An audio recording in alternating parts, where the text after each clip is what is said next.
Trato de arrancarte del corazón, pero te quedas en mi pecho. No puedo dormir de tanto que pienso mirando el techo. Vuelta a un asunto que no tiene solución. Yo busco y busco y el camino otra vez me llevo al despecho. Pero nunca me explica el porqué de tus acciones. Y yo viéndome la mente de por qué esas decisiones.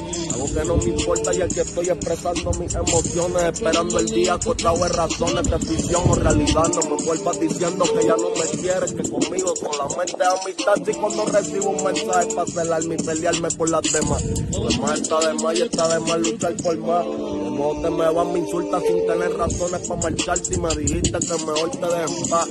Mira un cristal, pensé en tu nombre, me dirigí para la falla, en lo profundo te encontré, por esos ritmos te sentí en el compás. Te doy todo por nada, pero aprendí de la nada que si todo fuera fácil no tendría por qué luchar. Quisiera que regrese, pero más que me quisiera escuchar. No me olvido el frente de casa de tu abuela, la casita de madera y la conversación que tuvimos sincera. Que no moría por nadie y yo muriendo por besarte cuando fuera. Me fui en anhelo que duele espera, toca cogerlo con calma por si otra falsa alarma. Toca esperar la vuelta y una mirada te desarma. Toca cerrarle el alma para que nunca te vayas y si decides regresar tengas la llave para botarlo, para tomarla.